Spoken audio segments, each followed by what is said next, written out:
falar do casal que você reconciliou. Como que foi essa história? Na verdade, eu vou fazer o seguinte, não vou usar o nome, ok? Chama de Celso. Tá. Não, na verdade... Pode contar, se não quiser contar a história, não precisa. Não, a história eu só prefiro, até porque, né, é uma questão particular usar o nome aí das pessoas. Mas um amigo havia se divorciado, ok? Ele acabou tendo uma queda e divorciou-se. E ficou sozinho nessa situação. E aí ele me procurou, eu falei, cara, fica comigo um tempo e eu vou casar você de novo, só que eu vou casar você de novo com a mesma mulher. Nós vamos recuperar esse negócio. E fizemos um trabalho, né, que durou um bom tempo. E ele acabou, né, conseguindo reconquistar a confiança, a admiração, né, pelo menos inicial da esposa. E eu acabei tendo o privilégio de casar esse casal de novo. E, aliás, esse foi um dos motivos da igreja se chamar Recomeçar. Porque nós começamos a dar oportunidade a pessoas. Quanto tempo ele ficou separado? Eu acho que uns 2 ou 3 anos, acredito. É bastante tempo. Eu acho que isso. E depois, nesse tempo todo... Está casado, hoje é pastor, bem casado, família reconstruída, graças a Deus. Que maravilha. Quais são os conselhos que o pastor mais dá para os casais? Aprenda a lidar com conflito de interesse. Talvez esse seja um dos maiores problemas. Tem diferença casal novo, casal já velho, como teve a diferença lá da imaturidade da Bíblia, do dinheiro, né? Tem diferença também? O casal novo tem algumas reclamações mais constantes e o casal velho, não aguento mais ele não liga mais para mim. Quais são a maioria das reclamações que o pastor ouve?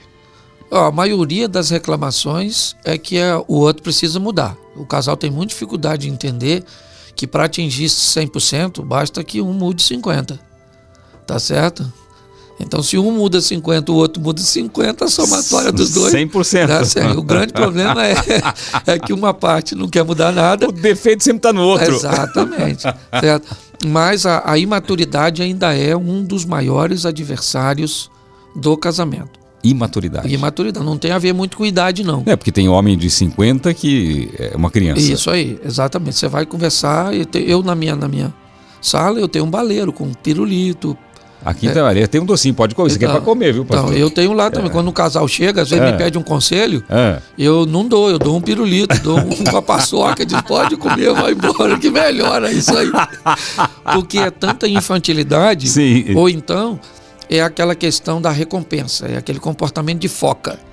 Eu faço desde que me dê um peixinho. Entendi. Tá certo? Então as pessoas querem sempre uma recompensa imediata. Elas não querem fazer nada para melhorar a médio e longo prazo. Então, aí eu vou fazer isso e ele vai fazer o quê? Eu vou fazer isso e ela vai fazer o quê? O que eu ganho por fazer isso? Entendi. Tá certo? Então a gente acaba ajudando as pessoas a olharem para si mesmo. Na verdade, não tem nada de novo, Celso. Casamento eu vou hoje desde as periferias até os alfavilles. É tudo igual. É tudo igual, meu irmão. Não tem esse negócio, é complicado. Onde tem um homem e uma mulher... Já falaram que o casamento era uma instituição falida. Isso não é verdade, né? Não. Presta atenção. Casamento não tem problema. Isso é mentira.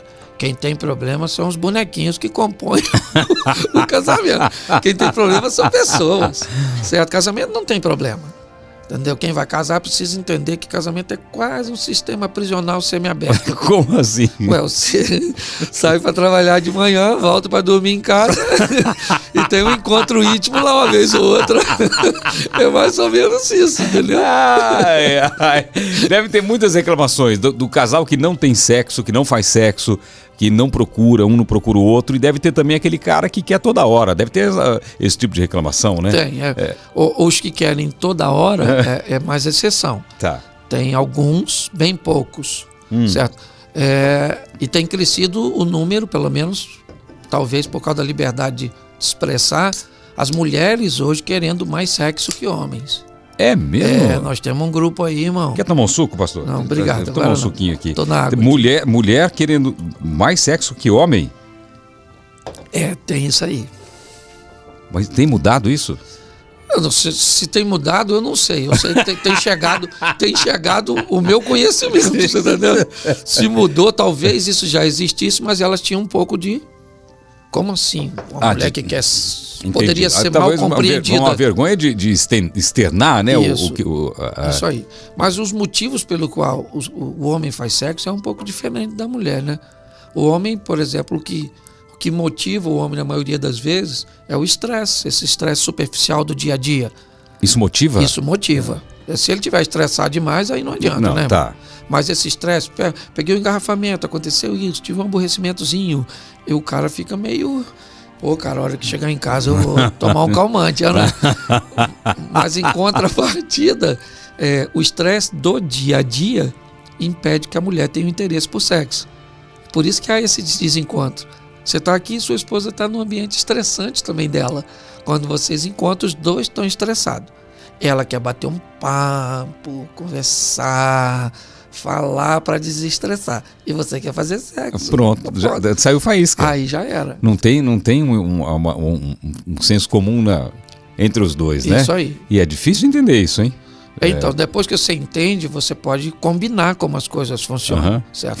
Fica tranquila hoje que eu vou ter um dia um pouco estressado. Não, pelo menos bater um papo, né, como é que funciona. Certo? Sim.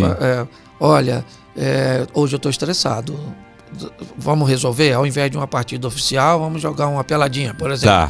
Tá. Bota um chinelo aqui, outro ali, vai só suar e tá tudo resolvido. Certo? Então, eu acho que essa intimidade, Celso, que é legal poder falar disso, sabe? Sim. Brincando, sem cobrança, sem só tenho você, e sem aquela coisa que dê ao outro a obrigatoriedade de fazer as coisas. Eu acho que essas pessoas são meio atrapalhadas com isso. Tem algum divórcio que é permitido? Existe isso, não? Segundo Jesus, o divórcio ele só acontece por causa da dureza do coração.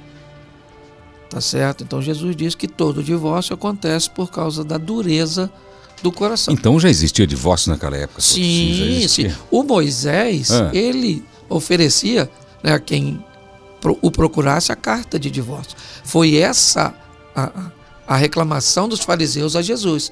Mas espera aí, Moisés desde aquela época oferecia a carta de divórcio, como é que o senhor vem falando agora? Tá. Né? Aí Jesus disse, mas não era assim desde o princípio, certo? O casamento, ele é opcional, ok? Só que pessoas não sabem da seriedade dele, Celso.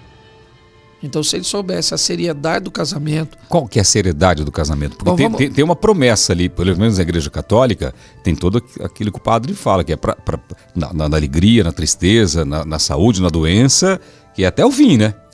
Então, a questão é o seguinte, quando as pessoas vão se casar, elas deveriam entender que elas vão eleger, nesse mais de 8 bilhões de pessoas no mundo, uma pessoa só. Uma pessoa. O casamento é monogâmico, biblicamente. Tá certo? Ele é vitalício, então é só troço ruim.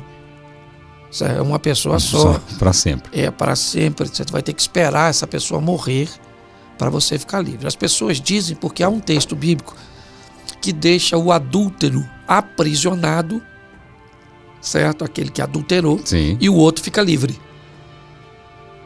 Entendeu? Mas mesmo para esse... o divórcio só vai acontecer porque há dureza de coração. O adúltero não quer mudar. A vítima que não quer perdoar. Então, sempre vai culminar nessa que Jesus disse que é... dureza do coração. Dureza do coração. Dureza do coração. Certo? Então, as pessoas precisam entender que o casamento não é brincadeira. Tá certo? E, para isso... elas precisam se tornar responsáveis. E é complicado. Eu vejo as pessoas com muita dificuldade de lidar com isso por causa dessa banalização. Você já teve crise no casamento, no seu casamento? Claro, eu tenho 32 anos de casado, irmão. 32 anos? Eu já. A pauta divórcio apareceu poucas vezes. Entende? Mas como que você lida quando aparece uma pauta dessa? Ruim assim? Sim. No seu casamento? No meu casamento. Bom, o meu casamento, as crises que ele teve... Como que você acha que vai ser a futura geração, hein, pastor? Eu fico preocupado às vezes. Claro que no meio a gente não pode generalizar, né? Tem muita gente que você olha e fala, caramba, o que vai ser desse aí, né? Que tá vivendo assim. Mas tem muitos jovens bons, né? Inclusive na igreja, não tem? Uma juventude muito forte na igreja. Tem assim, eles são muito promissores, tá, certo? Mas eles são muito voláteis, eles são muito líquidos, vamos dizer, essa expressão de, sabe? esse modelo líquido que tende a contornar tudo e não resolver nada. Entendi. Sabe? Então eles, na maioria eles querem um mínimo de cansaço possível, um mínimo de estresse possível, tá certo? Qualquer coisa que a tecnologia lhes ofereça para que eles não precisem pensar, eles estão dentro. Ótimo. O problema é que isso vai atrofiando. Vai. Certo? E isso é problemático. E uma geração que só pensa basicamente em si e prazer momentâneo, ele não está preparado para casar não, irmão. Casamento é uma sociedade, exige prestação de conta. Tem que dizer onde vai, que horas volta, se pode ir, se o outro está com a agenda alinhada. O maior culpado fui eu. Minha mulher é tranquilona, certo? Tá. Ela é desafiadora, mas ela é muito mais tranquila do que eu. Então, na maioria das crises que nós vivemos, o problema era comigo. Então eu fui me modelando, sabe? Hoje, só em olhar para ela, eu sei se dá para falar. Às vezes eu ligo o tom de voz dela. Dependendo como ela atenda, eu liguei. Atendeu, eu digo, ó, cheguei, Deus te abençoe, tchau. Liguei, atendeu? Ô querida, tudo bem? Cheguei bem, graças a Deus. E o homem não entende essa história de TPM da mulher, né? Tem cara que entende, que sabe a hora, sabe quando. Tem cara que é desligado, não percebe que a mulher tá mais irritada, tá mais... Porque tem isso também, não tem? A parte hormonal da mulher é diferente do homem, né? Muito diferente do homem. E a palavra hormônio e demônio é bem parecida, né? Diga-se de passagem. Certo? Então, se o cara... a manifestação é bem próxima, entendeu? Mas tem homem que... Os mais velhos, principalmente, eles tinham muita dificuldade para lidar com isso. Palavras de incentivo, ok? Dizer eu te amo. Os mais velhos, eles foram preparados para resolver problemas, certo? Os mais novos, eles não fazem nenhuma coisa nem outra. Com a sua, comprei... Filhos. Aí é outra fase, irmão. Aí é uma outra... E aí tem gente que é casado, casou com outra pessoa que já é casado, que tem 2 filhos do primeiro e o outro tem 2 do outro, e aí agora eles têm 2 juntos. E já não sabe quem é filho de quem, a hora que tá não sei o que, se tá dentro. Aí é os meus, os seus, os nossos. Entendeu? Você não precisa nem do diabo. Aí numa briga ele ofende o que não é dele, aí pronto. Aí você paga o colégio, internet, paga tudo desse aqui. E não paga do outro. Mas não é seu. Entendeu? Uma hora você joga na cara. Aí o aniversário dele, o pai vem, não deu um tostão e pergunta se o filho tá gostando da festa. Que é você que tá pagando. Fica de olho na sua mulher, que era ex dele, agora tá legalzinha porque tá feliz, você tá tratando bem. O menino ainda fica torcendo pro pai dele pegar a sua mulher, que é pra restaurar a família. Então, irmão, é melhor nem conversar sobre isso. Porque... Meu Deus do céu. Mas a gente lida com tudo isso. Com tudo isso, né?